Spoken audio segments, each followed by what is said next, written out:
todo o esquema da reunião de interessados na discussão daquele tema, e foi uma reunião muito proveitosa, porque vários desses empresários não só entraram em contato conosco posteriormente, como aqui já estiveram para conhecer de perto os detalhes dos projetos que foram apresentados e que vão ser objeto de licitação internacional.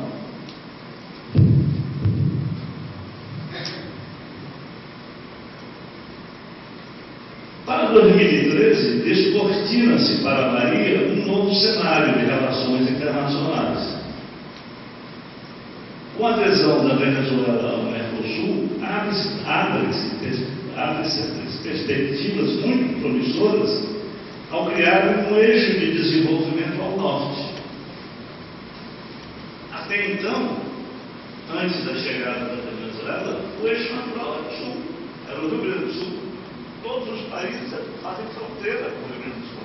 O eixo afetivo. Exatamente. Hoje não. Hoje, com a entrada da Venezuela, nós podemos perfeitamente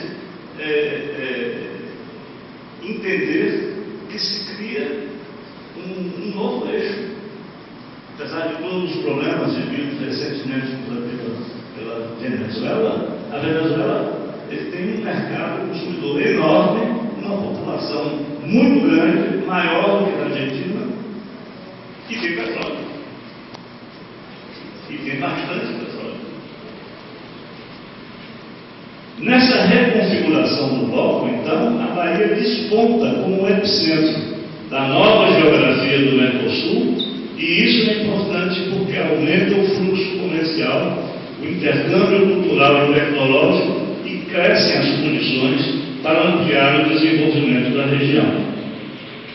Destaco ainda algumas ações importantes previstas para este ano, como a realização de missões da Rússia, que já falei, Cuba, Israel, Alemanha e Polônia. Em maio deste ano, teremos na Bahia o Fórum Global de Nutrição Infantil, que reunirá 30 países da África, além da China e União Europeia, para discutir experiências em alimentação escolar do mundo. E em março de 2014, já está certo, sediaremos aqui a reunião anual e a Assembleia de Governadores do BID, um fórum e debates para governadores do BID e da Corporação Interamericana de Desenvolvimento, em sua maioria ministros de Finanças, presidentes de bancos centrais e seus assessores. Espera-se cerca de 3.000 participantes, incluindo os chefes de Estado, os ministros, delegações dos 48 países que são membros do banco, além de outros representantes da comunidade financeira internacional, sociedade civil e imprensa. Aliás, durante esse período, foram feitos vários eventos internacionais no país, alguns em Salvador, outros fora de Salvador,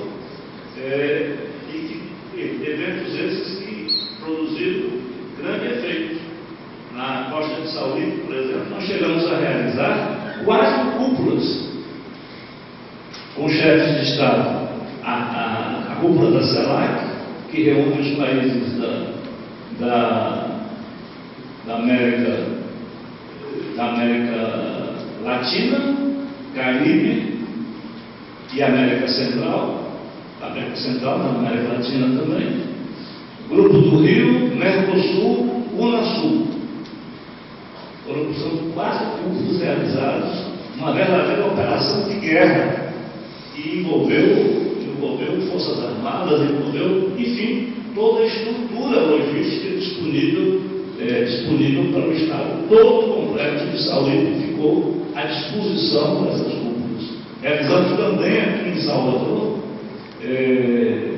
em 2010, a reunião de uma das agências da ONU, a de crimes e drogas, a UNODC, e em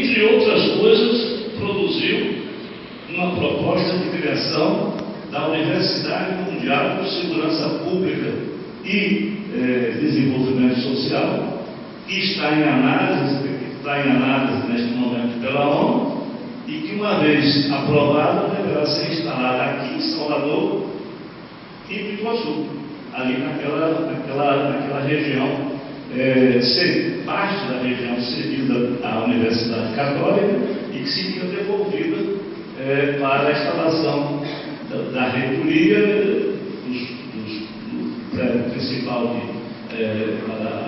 para ações acadêmicas e também da administração central. Todos esses eventos, a soma de todos esses eventos, não só deu visibilidade à Bahia, nós tivemos o Salão do Chocolate, né, onde foi a segunda experiência do Salão do Chocolate, aqui em Salvador, né? Todos esses eventos fortaleceram a visibilidade da Bahia também como boa hospedeira para a realização desses eventos. Por fim, eu citei todos esses números, ações e eventos para dizer que a Bahia, apesar de ter espaço para ampliar sua inserção, um espaço grande para ampliar a sua inserção no cenário global, e isso está sendo objeto de planejamento estratégico elaborado pela CNI, que está sendo desenvolvido através de várias consultorias que nós estamos mexendo, nós estamos procurando. Ela já ocupa um espaço nas relações internacionais muito à frente de outros estados brasileiros. O embaixador dos Estados Unidos, Shannon, quando esteve aqui, ele disse que antigamente, quando embaixadores e grandes empresários vinham ao Brasil, resumiam sua viagem a Rio, São Paulo e, às vezes, protocolarmente a Brasília. Hoje não. Hoje eles procuram também o Nordeste, não procuram o Nordeste porque o Nordeste é bonitinho, tem boas praias, também por isso, mas procuram o Nordeste porque descobriram que aqui é um nicho de oportunidades fantástico. Há 7 anos, o Nordeste tem um PIB maior do que o PIB nacional. Ou seja, significa que o Nordeste está crescendo e precisa crescer mais aceleradamente do que o Brasil. Ou seja, essa afirmação do embaixador Shannon, Leonel e Matheus, tenho certeza, é uma afirmação em todos os contatos de embaixadores e grandes empresários e empresas que nos visitam. Dito isso, só resta agradecer e pedir desculpas pelo tempo bem maior do que eu esperava para poder fazer essa palestra aqui. Muito obrigado a vocês.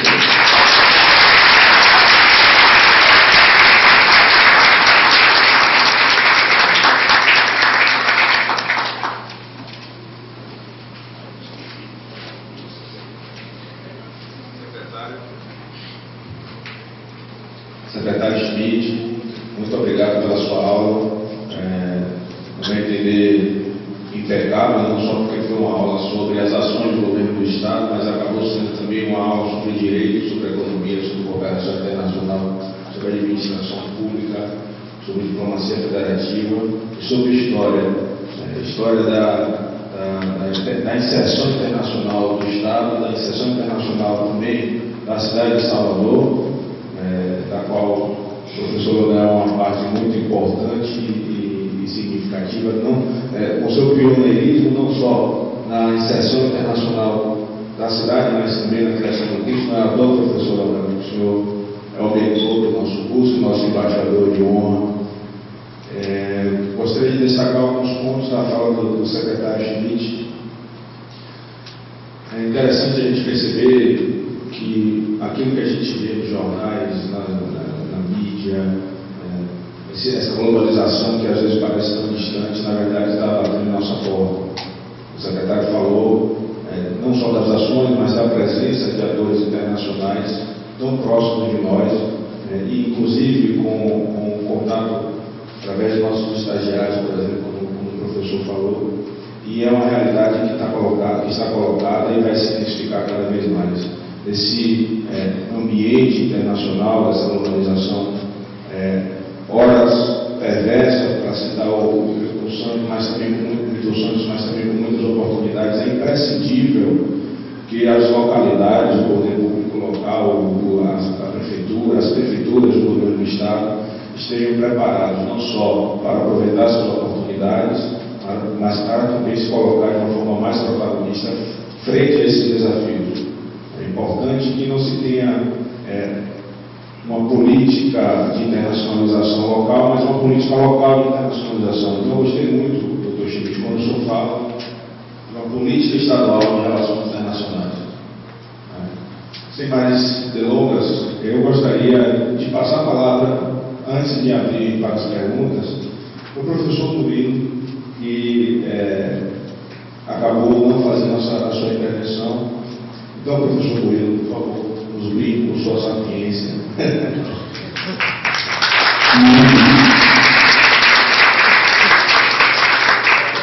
Bem, obrigado, professor Matheus. E é muito bom para mim aprender, correto? O secretário Schmidt fez uma boa apresentação, bastante rica, e pensou certos elementos anteriores que vão nos pautar a nossa atuação hoje. Então, as coisas não caem das árvores, então são reflexos da atuação de grupos, de pessoas, de movimentos sociais. Nesse sentido, eu achei muito feliz a lembrança dele da ação do governador Wagner no governo federal. A presença dele no governo federal fez com que a Bahia tivesse, a partir de 2007, uma outra perspectiva de leitura da nossa sociedade. Então, além da área de negócios, eu acho que é importante, já que foi colocada a questão das boas lembranças, boas práticas, tanto da Superintendência de Economia Solidária, porque ele vivenciou isso no Ministério do Trabalho, e o nosso acordo com a OIT, que definiu toda a agenda do trabalho decente. Então, não é apenas no business que o governo tem que mostrar. Há uma coincidência, há um alinhamento muito interessante com respeito à inserção social, inserção produtiva e a redução das várias mazelas sociais. Então, quando o doutor Schmidt chamou a atenção dos avanços considerados a partir do objetivo do meio, nos demonstra duas coisas. A notícia ruim é que temos um déficit social muito forte. Porém, a notícia boa é que ele está sendo trabalhado. Ele não está fora da regra. Eu acho isso muito. Principalmente porque é essa internacionalização, essa globalização que nos colocou no patamar que estamos. Não somos uma ilha, estamos totalmente inseridos no bem do mundo. Então, isso não passa de esquecer. Então, a sensibilidade de criar uma Secretaria de Relações Internacionais me parece um ponto positivo, porque abre para a sociedade baiana a questão da importância que essa globalização tem em nossa sociedade. Não sei se eu fui claro. Então, se você tem hoje uma Secretaria do Trabalho, se você tem hoje uma Secretaria de Desenvolvimento Social e Combate à Pobreza, então, ao mesmo tempo, uma ação de protagonismo, tanto das setoriais, das secretarias de governo, como dessa Secretaria de Relações Internacionais demonstra isso. Um olho no social e um olho na negociação. Tá? A negociação com quem? Eu acho que o professor Matheus colocou um elemento importante. Como o quarto Estado em população do Brasil, como o Estado que domina, que detém a maior parte do semiárido brasileiro, como detentor de 4 biomas, correto, Cerrado, Caatinga, Mata Atlântica, no Marinho, certo? Então, o que acontece? Nós temos que ter quadros, aí a missão dos professores é essa, fortalecer a formação desses profissionais. Tem mercado. Por que tem mercado? Ponto 1, o governo está interessado, o movimento social está interessado, correto? E as corporações estão presentes. Então, rapidamente, eu queria colocar 3 elementos. Em primeiro lugar, o perfil da economia baiana. Somos uma economia concentrada.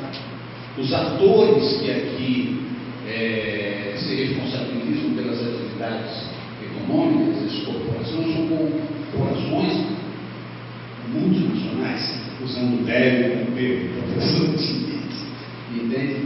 É o capital externo, correto? Que vem para cá e domina, inclusive, o setor de exportação. Ok? Então, eu tenho que ter quadros, tanto no Estado, como no movimento social, como na empresa, locais, para poder ter esse diálogo. Eu não estou falando com qualquer empresa, eu estou falando com empresas filiais de conglomerados planetários. Correto? Então, você precisa ter uma formação, e aí a responsabilidade agora, repito, do professor Matheus, professora Bandeira, do grupo de professores da escola, e fomentar isso. Sensibilizá-los, fazê-los se apaixonar por isso. Correto? Então, repare, nossos 3 parceiros comerciais, correto, são mais de 1/3 da nossa representação. Então, se eu tenho 6 municípios que exportam 70% do volume, correto, 5 segmentos, 70% do valor, correto, 8 empresas que vendem 60% das nossas exportações, 4 empresas operam 55% das compras. Então, o nosso negócio aqui é pique, é mega, é super, certo? Não é coisa pequena. Eu preciso de gente, de trabalhadores, funcionários, servidores públicos, um movimento social pronto para isso, capaz de dialogar, correto? Para manter o nível de diálogo nesse sentido, correto? Assim como o movimento social foi capaz de criar um QLS para contrarrespor, correto? Para melhor negociar os representantes dos sindicatos dos patrões. O PT nasceu numa Receita Paulista, não foi por acaso, correto? Então, o QLS é isso. O que eu estou tentando explicar? Me sensibilizo por isso. Que é o histórico. É um movimento social organizado que consegue se articular a ponto de contrarrestar patrões internacionais. Por que nós não podemos fazer na Bahia um movimento que a nossa juventude, nosso movimento social, nossos profissionais se contrarrestem aos interesses planetários? Correto? O secretário Smith colocou 2 coisas: a questão ambiental, a questão das nossas mazelas sociais. Então, não posso fechar a porta, não posso voltar para trás da roda do capital. O capitalismo é concentrador, certo? O capitalismo, slow goods. Eu tenho que construir uma alternativa. Eu só vou construir alternativas com pessoas capazes de entender o movimento. Porque quem gera emprego é o setor privado. Nós, do setor público, não é minha vida, minha formação profissional foi essa, setor público, certo? Então, esse setor público, formado e resultante de todo o embate político da sociedade, tem que ser de fazer com que esta roda do capital não seja muito satânico, que dê oportunidades, de crescimento das pessoas, correto? De desenvolvimento. Então, se o empresário planetário vem, gera emprego, gera recursos, que ele seja orientado, que eu possa discutir com ele. Um grande exemplo é a China. China é uma economia capitalista totalmente aberta. A diferença é que lá é um governo central, centralizado. Aqui não, aqui não é um pleito de partidos políticos, democracia, instituição, eleições, não temos distúrbios, instituições. Então, nossa visão é forte. Tá? Primeiro ponto isso. Segundo ponto, que eu gostaria de falar para o secretário de Estado, é o seguinte: o governo não precisa se preocupar com a maledicência de que a Bahia vai mal, que Pernambuco e Ceará vão melhor. Esqueça. Correto? Por quê? Enquanto nossa corrente de comércio, me desculpe, não quero com isso que pareça um discurso de soberba, correto? Eu estou falando de números. Tá? Então, enquanto nossa corrente de comércio são 19 bilhões de dólares, os nossos dois parceiros não chegam a 11. Pernambuco e Bahia não chegam a 7. Pernambuco e Ceará não chegam a 11. Eu sou 18,8 em 2011. E mais, uma coisa muito interessante que a tecnocracia baiana tem feito, que esses profissionais nas áreas setoriais que trabalham com as negociações internacionais, que conseguem atrair, mesmo e apesar de toda uma guerra fiscal existente, que conseguem atrair empresas, está colocando a Bahia numa situação muito positiva. Por que eu digo isso? Porque vocês sabem que a economia a gente estrutura por setores: primário, secundário, terciário. O mais importante qual é? É a indústria secundária, porque é ela que internaliza todo o progresso técnico, toda a inovação. Então, o que acontece? Olha que coisa interessante. Pernambuco e Ceará perdem, nas suas respectivas estruturas, a indústria perde importância.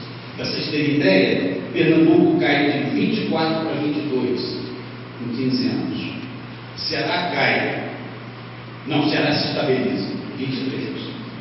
A Bahia cresce de 25 para 30. Então, todo esse esforço, correto, é para atrair indústria. Indústria traz emprego, indústria traz progresso técnico. Nós temos a consolidação, como disse o secretário de Estado, a consolidação do polo automobilístico, e temos o Cimatec ali. Então, é outro patamar. Então, o secretário citou o polo agrícola. Isso que garante a Bahia o quarto ciclo do processo produtivo dentro do polo agrícola. Então, são boas notícias. Então, por isso eu tenho uma ousadia de dizer: esqueça Ceará e Pernambuco.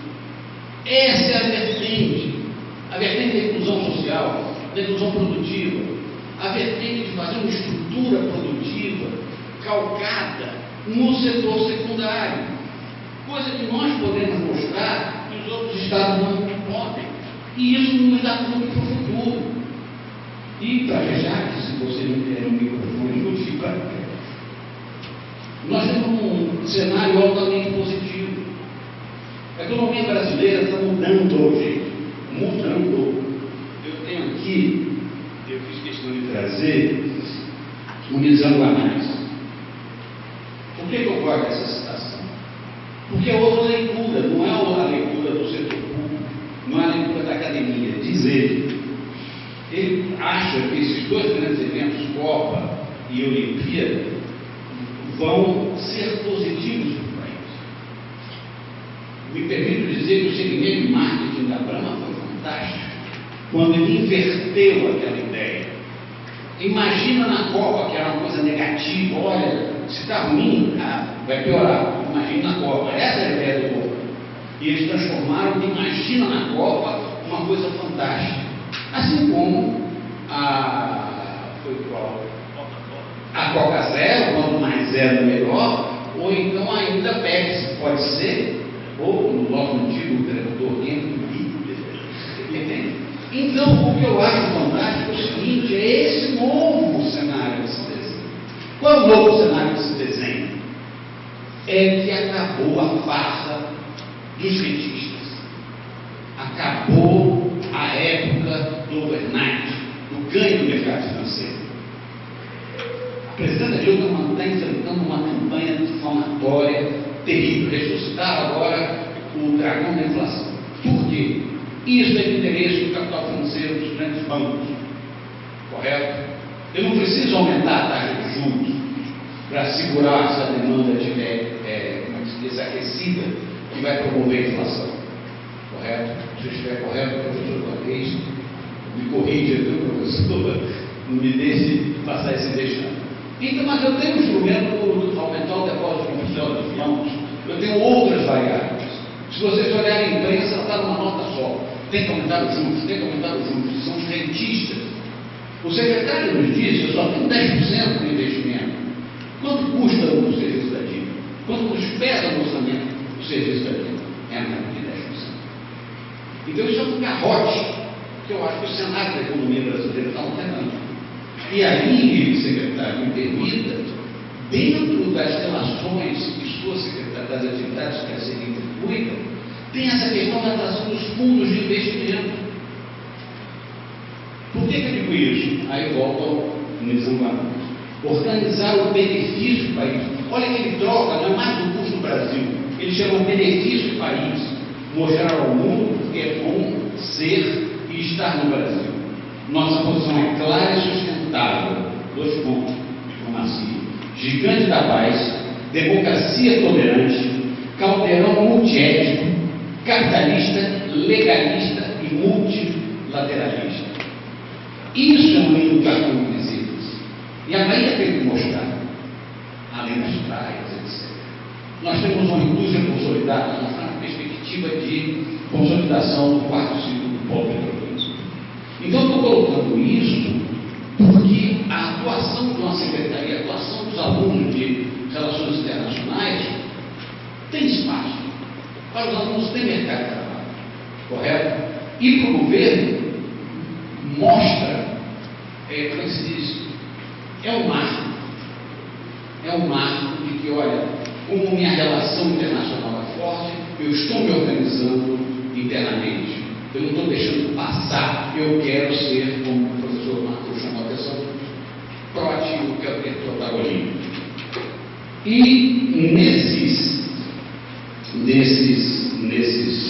nesse cenário interno, eu acho que interno do Bahia, interno do Brasil, eu gostaria de fazer meu último comentário, que é o seguinte: o amadurecimento do nosso marco legal. Eu sou do tempo que jogava em dos cavalos da polícia, jogar bomba no consulado do Rio de Janeiro e gritar Yang Golome, FMI, Fome e Miséria Internacional. Porém, hoje nós temos outro marco regulatório. Se aceita tranquilamente uma PTP, aceitando, então o Estado mudou, a concepção da sociedade mudou com respeito ao capital estrangeiro. E a Bahia tem que mostrar, nosso hospital do subúrbio foi uma inovação fantástica. Foi algo feito com toda a lisura e que funciona.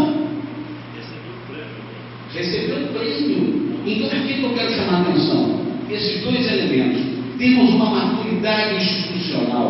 Antes de você falar em pedágio, falar em privatização, rapaz, era algo, você vai ser acusado no mínimo de reformista, para não ser chamado de entreguista e por aí vai. Então, a sociedade mudou, o movimento social tem outra percepção, e o Estado mudou. E o nosso patamar regulatório institucional amadureceu.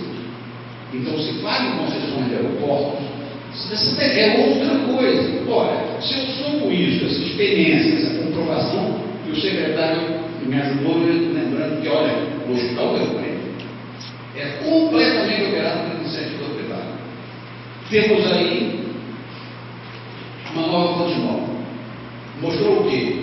Uma nova forma de engenharia financeira e mostrou o resultado concreto. Literalmente, certo? Alarme.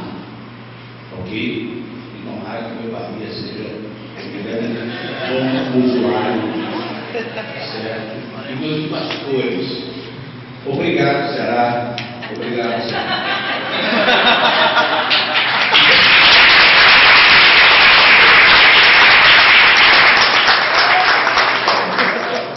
Eu acho que isso foi o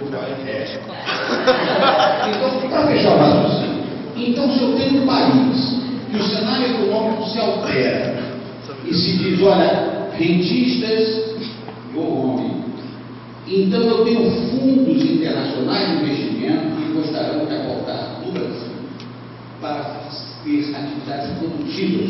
Eu não vou ganhar na especulação, no controle financeiro, eu vou ganhar na produção. Isso significa emprego, isso significa extração de mais-valia. Lógico, estamos numa economia capitalista. Porém, sigamos a agenda do trabalho decente. Correto? Vamos dar oportunidade de participação, etc., como uma democracia deve ser. Então, eu acredito que esses dois elementos, o marco regulatório institucional, o que a Bahia tem para mostrar, como dizer, de estrutura econômica, correto? E se temos a alternativa do capital internacional, vai ser a produção. Então, eu acho que o cenário é positivo, e nesse cenário, eu espero que os alunos de RI se mobilizem, se sensibilizem, se interessem e, quando eu era professor, eu chamava a atenção do HBC, então, não posso dizer público descarado. Então, eu espero que vocês, correto, com afinco, se dediquem ao trabalho de estudante, porque as perspectivas de mercado são boas. Globalização não vai acabar, capital financeiro não vai acabar, corporações internacionais não vão acabar. Por isso, correto? Conversando com o professor André outro dia, ele nos mostrou, eu tenho quase 150 empresas em Salvador que operam no Porto de Salvador, em vários sentidos, vários ciclos. Então, vocês estão no caminho certo. Eu acho que o governo da Bahia está de parabéns por ter conseguido fincar as bases de um novo tempo. Obrigado, desculpe o Adelano.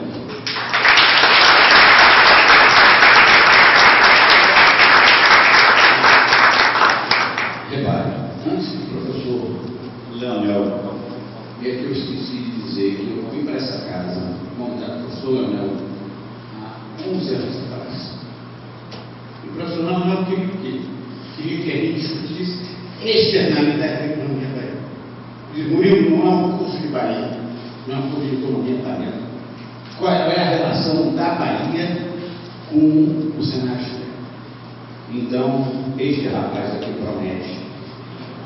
A escolha política é ruim, mas nós somos democratas, temos que aceitar. Porém, há 11 anos atrás ele já pensava nisso e o seu secretário Schmidt fez uma querida saudação, onde colocou todo o esforço e seriedade profissional do professor Leonel, tanto na prefeitura como em outras atividades. Então, agora sim eu encerro e passo a palavra diretamente ao professor Matheus, não ao professor Leonel.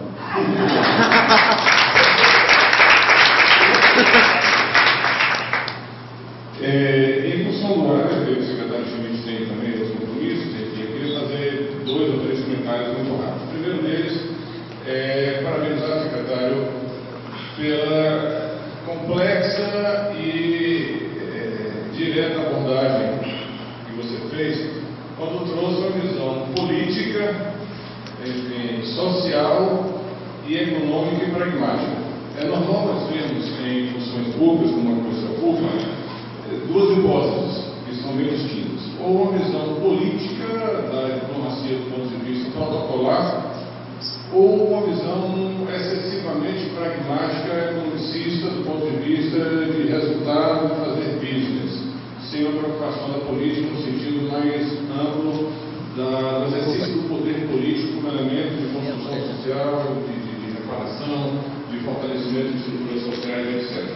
A sua abordagem trouxe, na verdade, uma avaliação histórica contextualizada, extremamente oportuna, sobre a evolução da inserção brasileira desde o fim do sistema bipolar e uma afirmação do multilateralismo, trazendo elementos que os alunos estudam aqui na teoria e que, certamente, em muitos momentos, pensaram para que serve tudo isso e será se em algum momento isso vai ser útil para mim, entender a integração regional, por que tem teoria das relações internacionais, qual é o papel da economia, e aquelas coisas que eventualmente parecem complexas, bonitas, porém de pouca aplicabilidade. A sua aula não foi uma palestra, no sentido, foi uma aula efetiva de que sim é possível ter uma abordagem política, uma abordagem de interesse social, de desenvolvimento econômico articulado com o protagonismo internacional. Então eu fico muito satisfeito, muito feliz em ter presenciado nesse momento que alunos puderam, alguns professores, mas todos pudemos entender que o governo do Estado tem uma linha de atuação política, com pragmatismo, porém com um foco social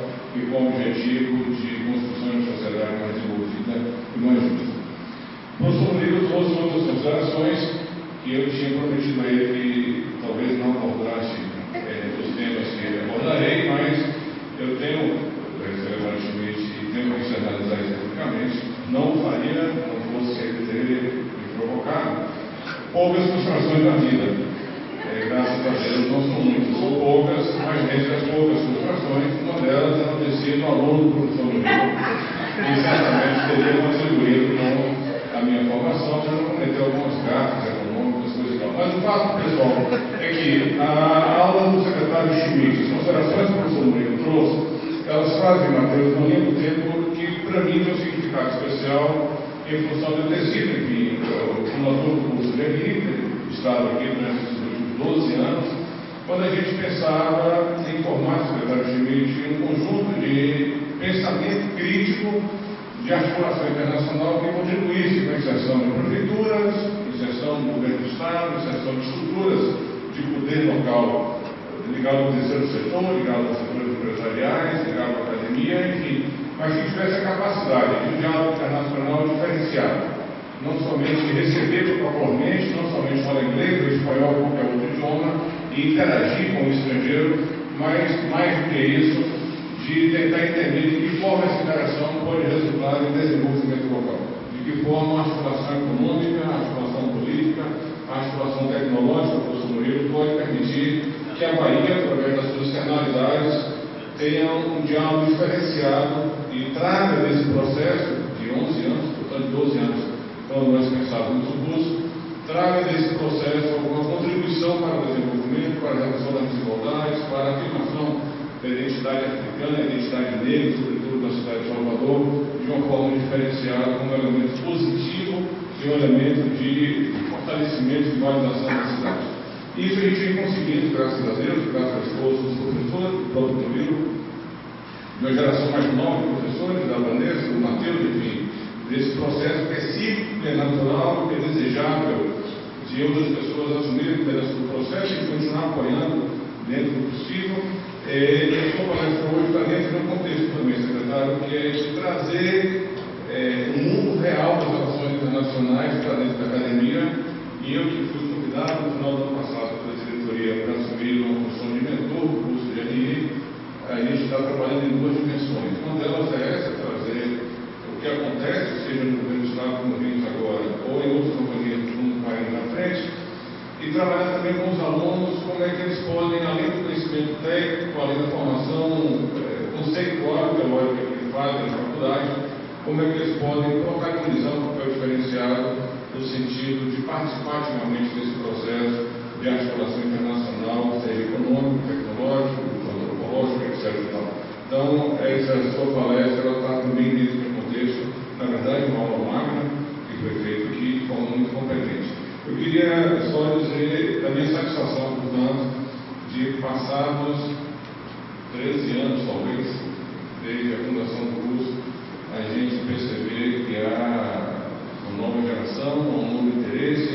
que é crescente, que é acrescido de novas manifestações, de Casa da ONU, Escritório do Itamaraty, de Secretaria de Relações Internacionais, de Cooperação Sul-Sul, de integração com o Mercosul, integração regional, de participação da Bahia de forma cada vez mais ativa em processo de concentração de parque condutivo, de atração de missões russas, de 40 missões que o governador do Estado faz exterior, sempre preocupado com resultados, com foco efetivo em trazer crescimento econômico, crescimento social, de parcerias múltiplas com a ONU, enfim, de ver que a agenda internacional do Estado da Bahia, não só do seu governo, como de diversas cidades, de diversos organismos do terceiro setor, de diversas empresas, é um processo crescente. E aí eu finalizo, como o professor Murilo fez questão de lembrar, parabenizando os alunos que escolheram o curso de RI, ressaltando a importância disso. É uma tendência, enfim, o mais forte ou menos forte, mas o mundo caminha para um processo de interdependência,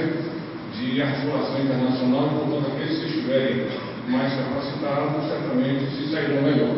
Os estados mais capacitados, as cidades mais capacitadas, as empresas mais capacitadas, as pessoas mais capacitadas serão aquelas que certamente terão mais oportunidades do ponto da perspectiva de se posicionarem, seja como empregado, seja como empreendedor, seja como articulador internacional, seja como pensador internacional, mas isso é muito do esforço e da capacidade de exercitar, né, no dia a dia uma desenvoltura para poder se posicionar nisso. Então, professor Matheus, mais uma vez, parabéns pela condição que deu no curso, parabéns a vocês todos e todas que estão aqui, que escolheram o curso de RI como profissão. Muito obrigado, meu diretor.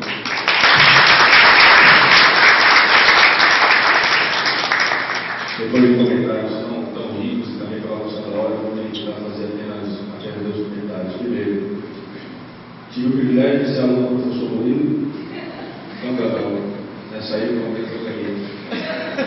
Tive o privilégio de ser aluno do professor Leonel e hoje tive o privilégio de ser aluno do professor Schmidt. Segundo comentário, entre Bahia e Vitória, eu prefiro meu Colo-Colo de Ilhéus. Sem mais delongas e agradecendo e ressaltando a ilustre presença dos nossos professores, professora Vanessa, professor Juarez, professora Ana Paula, professora Cristina. Abriremos para as perguntas que vocês, porventura, tenham a lápis e já temos.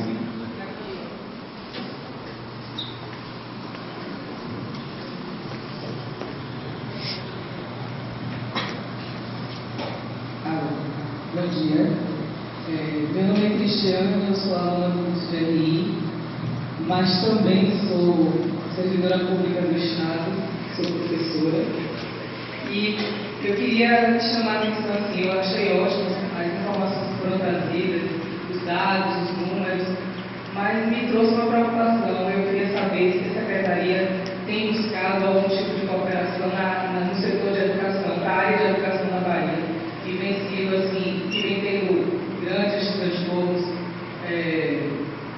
sociais, econômicos, políticos e etc. Né? E aí eu queria saber se a Secretaria também, nessas missões, tem pensado na área da educação e não apenas na economia.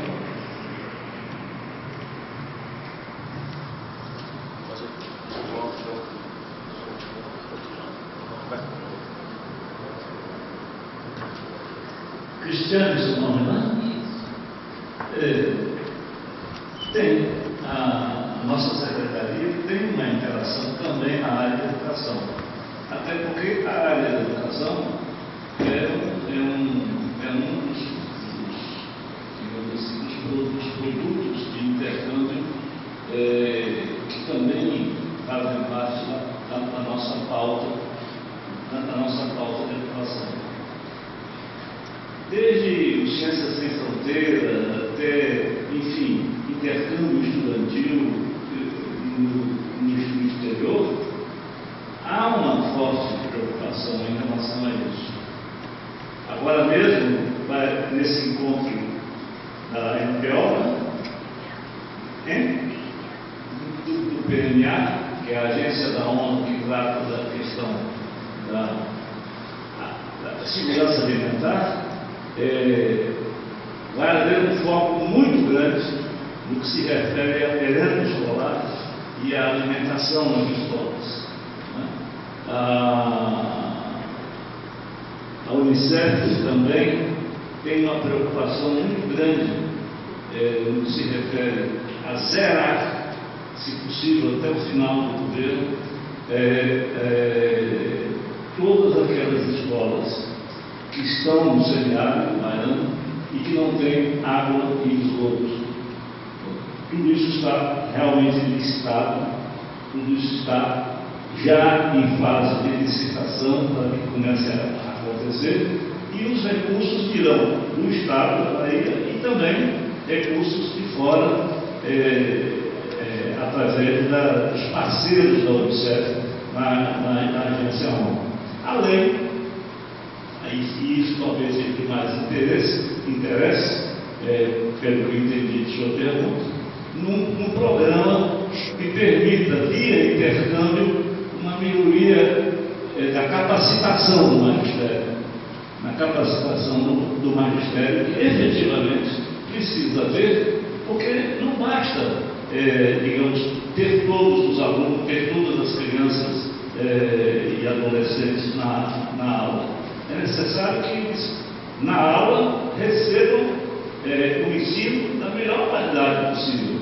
A melhoria da qualidade do ensino é que vai ser, digamos assim, um fator muito decisivo para a diminuição da evasão escolar e também da repetência e dessas outras coisas todas que você melhor do que eu conhece. Mas há sim uma preocupação, a Secretaria de Educação é nossa parceira.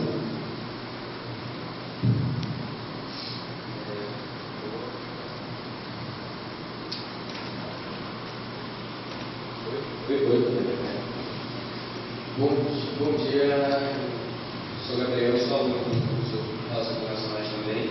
Eu queria abrir a mesa a pergunta ao Gabriel.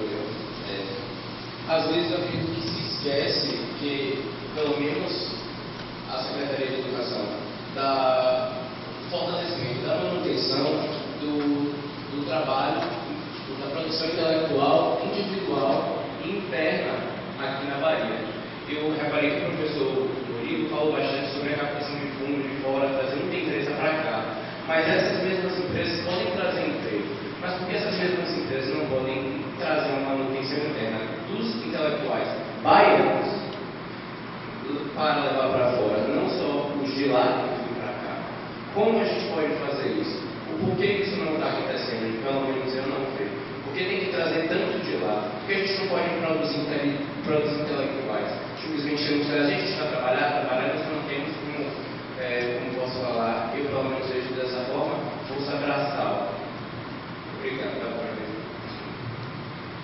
Gabriel, eu na minha conversa aqui com você, esqueci de citar um evento realizado em Salvador.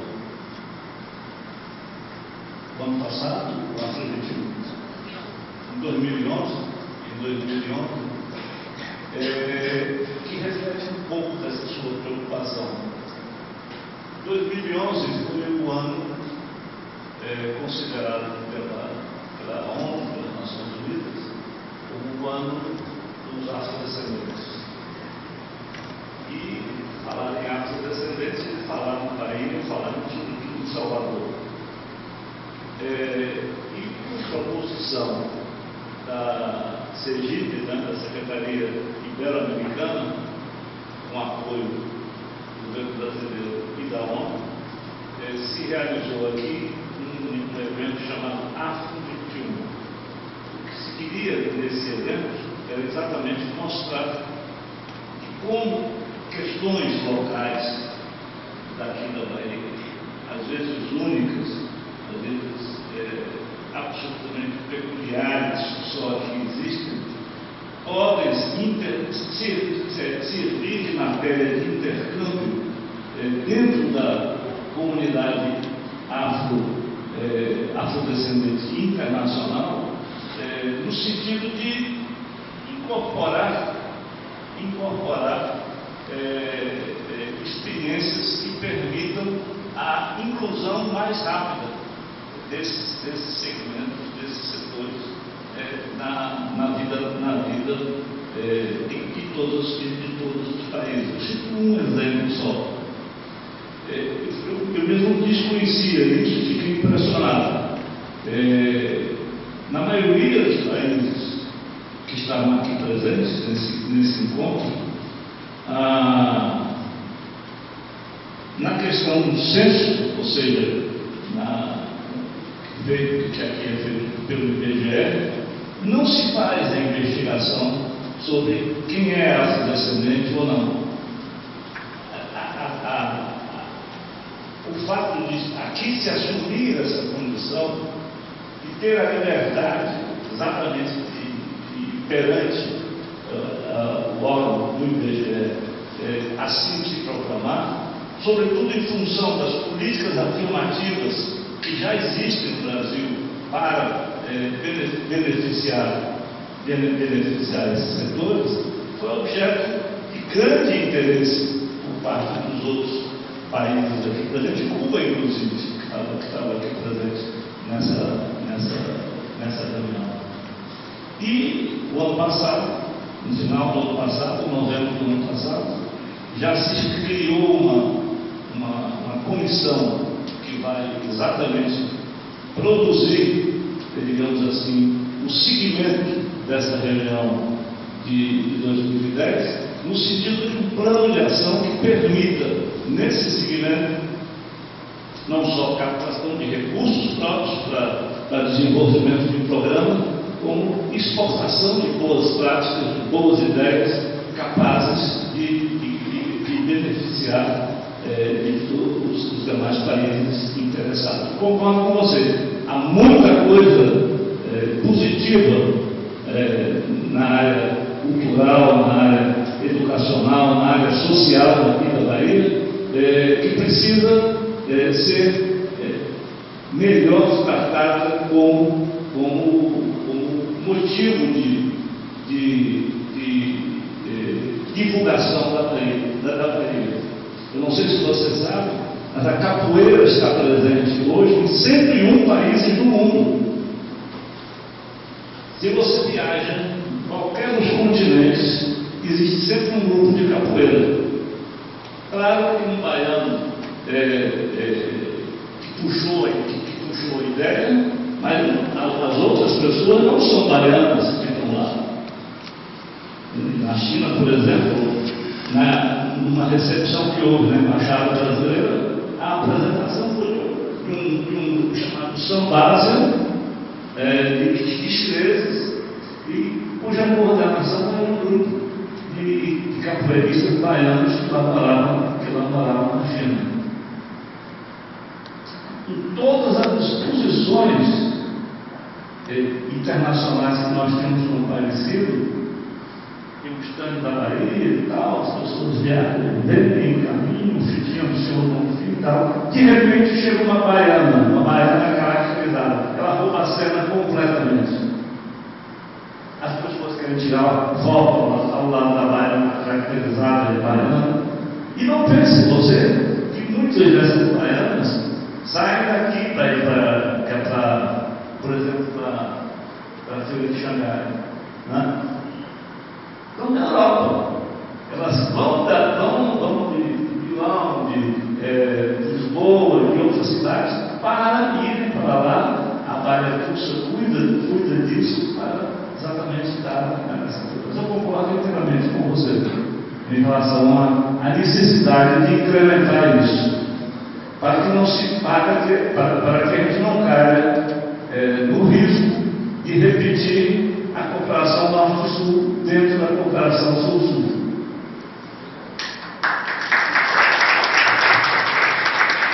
Eu queria acrescentar uma coisa, pegando o gancho que você me dá, e comentar com o professor Murilo a respeito da China. Ele fez uma abordagem sobre a China que me parece muito interessante, dentro de todos os pontos que ele levantou. Por que será que o governador teve que ir 6 vezes à China? Será que era tão complicada assim a vinda dos chineses para cá? Era muito complicada. Negociar com os chineses não é fácil. Não é fácil porque os chineses têm primeiro, uma população extraordinária, né? Na visão dos chineses, transferência de tecnologia e capacitação de mão de obra local não são prioridades. A prioridade é a mão de obra deles e a tecnologia deles. E eles queriam vir para cá, como estão presentes em quase todo o mundo, mas eles queriam vir para cá, inicialmente, em duas áreas. Primeiro, no agronegócio, e segundo, na mineração. Eles estavam interessados na soja e no ferro, no minério de ferro. Principalmente, esses foram, digamos assim, os dois itens que despertaram os interesses da China em relação à Bahia. Nos primeiros contatos, bem, começamos a preparar as coisas para mostrar, etc. Na segunda vez, o governador percebeu que o interesse dos chineses era receber as exportações em commodities, ou seja, sem valor agregado nenhum. Ou seja, nós íamos exportar soja em grãos, para a soja em grãos ser esmagada lá na China e depois ser voltado para cá como óleo combustível, outro tipo de óleo combustível. Né? Ferro, a mesma coisa. Nem mesmo se admitia o que se chama na extração do minério de ferro a peletização, ou seja, aquele primeiro tratamento que permite que a exportação não seja pura e simplesmente in natura, e seja muito mais fácil, inclusive, de manejo nos postos brasileiros. Eu disse, vamos nos entender. Nós temos todo o interesse em que vocês, inclusive, plantem a soja aqui. É possível os chineses comprarem terra para plantar e produzir a soja aqui, e no que se refere à extração do minério de ferro e outros minérios existentes, mas nós queremos valor agregado. E, ao cabo de 6 viagens, eles concordaram de que a soja já sairia daqui esmagada, né, num primeiro momento, e dentro de uma transição admitiam que dentro de 5 anos seriam instaladas aqui usinas processadoras para exportação do óleo. Mas eles têm interesse e ainda é competitivo para eles fazer isso. No caso da mineração, é a mesma coisa. O que nos interessa não é pura e simplesmente a exportação do minério, no caso do minério de ferro, pura e simplesmente como commodity. Nos interessa ter uma usina aqui na Bahia que processe o minério de ferro e que seja exportado em lâminas, enfim, em todos os subprodutos que a siderúrgica faz. E também eles concordaram, primeiro na pelotização e no processo de transição, que, claro, terá que ser fiscalizado pelo governo, chegar até a siderúrgica, que continua sendo rentável. É aquela coisa, se você não tem a visão da rentabilidade, daquilo que você pode agregar e não perder a rentabilidade, você vai ter tudo. E aí volta-se a questão do trabalho decente. É uma mentira dizer que é preciso precarizar o trabalho trabalho para sair da crise. É exatamente o contrário. Com um trabalho não precário, você tem mais condições de sair da crise.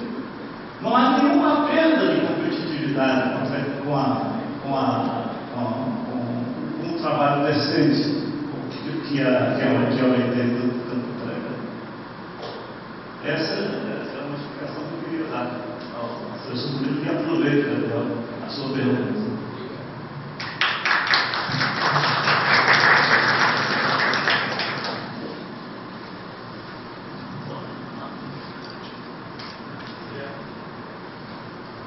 Bom dia, professores, bom dia, colegas, bom dia, secretário. Tenho uma pergunta rápida. O senhor mesmo falou que o governador foi à China, porque o chinês tem uma certa desconfiança, ele é bem cometido em fazer qualquer tipo de negociação, e até com a fala do governador que ele foi à China justamente para o chinês ganhar confiança da Bahia, para começar a investir. Os chineses estão negociando há 5.000 anos. Exatamente. E tem até para Petrochina, isso também, tem isso, vai ter também agora uma negociação em março de fibra de vidro, se não me engano. E assim, eu tenho uma dúvida referente a Jacquemóveis, porque a Jacquemóveis, a operação portuária deles antigamente era no Espírito Santo, e a operação portuária deles agora iniciou aqui no final do ano passado, aqui na Codeva, no Porto de Salvador. A minha pergunta é a seguinte: vai parar tudo. O que acontece? A Jacquemóveis já tem os benefícios fiscais de diferimento de ICMS, correto? E assim, como o mercado automotivo cada dia que passa está mais competitivo, e tem um inchaço no mercado automotivo, os preços o custo de produção está ficando cada vez mais caro, pode acontecer uma nova Kia Hyundai que aconteceu aqui nos anos 90, que a indústria automotiva ganhou benefícios, importou bastante veículo, e quando não houve mais interesse, ela simplesmente não quis mais instalar a fábrica no estado. Pode acontecer isso de novo com a Jacquemóveis, ou o governo do estado tem uma segurança maior na conclusão das obras da fábrica e nos futuros investimentos da empresa? Nós estamos seguros que isso não vai acontecer. E estamos seguros pela determinação com que os dirigentes da Jacquemóveis estão tendo, e pela própria legislação brasileira, que não é só a legislação estadual que conta. Eles não vieram para a Bahia só por causa da legislação estadual. A legislação federal conta muito. E essa legislação é uma legislação que prevê a concessão de benefícios, e inclusive o índice de nacionalização do produto gradualmente, o que permite perfeitamente não só a Jacquemóveis, mas o sistema Jacquemóveis, a semelhança do sistema FOB, se instalar aqui sem maiores riscos, com maiores problemas. E cito um exemplo da própria FOB. Durante a crise de 2008 para cá, no mundo inteiro, a FOB entrou em crise também. Quem manteve o lucro da FOB e permitiu que a FOB se sustentasse mundialmente foi Camaçari. Foi a fábrica que está sendo ampliada. Por isso mesmo está sendo ampliada. E uma coisa muito importante, que vale para você também, Gabriel. Todos os depoimentos que nós temos aqui, inclusive da FOB, Nestlé, enfim, várias empresas estrangeiras que estão aqui, são unânimes no elogio à mão de obra local. Ou seja, muitos que estão lá trabalhando nunca tinham trabalhado em casa, nunca tinham trabalhado em alimentos, nunca tinham trabalhado, mas rapidamente aprenderam e, segundo eles, tem uma coisa muito importante para esse tipo de mão de obra: a criatividade e a inventividade. E não é aquele padrão, me desculpe, alemão, que não sai do regulamento.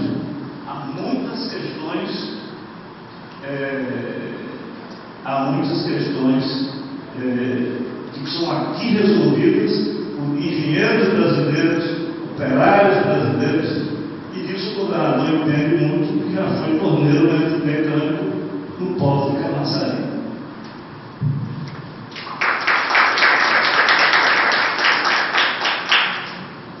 Pessoal, devido à nossa da hora, infelizmente teremos que encerrar a nossa aula magna. As perguntas que porventura ficaram sem ser feitas podem ser encaminhadas para a professora Vanessa pelo e-mail, e elas imediatamente serão encaminhadas para o secretário que as responderá, e a gente devolverá essa resposta para vocês. Quero agradecer a presença de todos, especialmente ao secretário Fernando Schmidt, que nos agraciou com suas intervenções e nos enriqueceu ainda mais com as informações sobre as ações internacionais do governo do Estado. Secretário, eu quero colocar o curso de Relações Internacionais à sua disposição, à disposição da Secretaria. Estará também a presença do Jacques Santiago, da Caola, que são assessores do subsecretário. E, enfim, as portas estão abertas. Espero que, a partir desse encontro, a gente consiga cada vez mais estreitar as relações com o governo do Estado e com a Secretaria de Relações Internacionais. Muito obrigado mais uma vez. Bom dia a todos.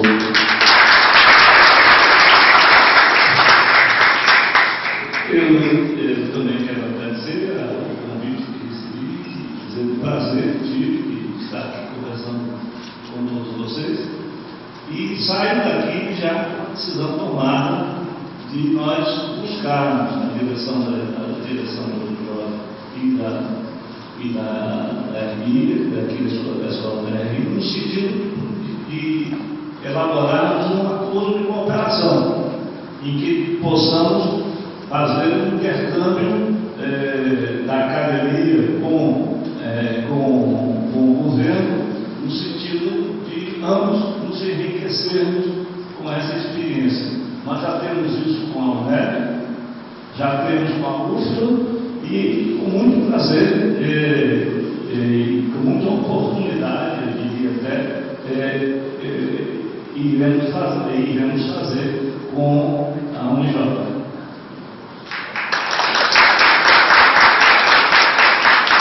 E agora, por fim mesmo, sem possibilidade de repetição, eu queria parabenizar a professora Joana Leandro, que ontem escreveu na tarde uma matéria intitulada Bahia, o caminho é internacionalizado.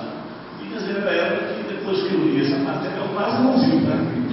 Já está tudo dito, porque significa que realmente há uma sintonia muito grande,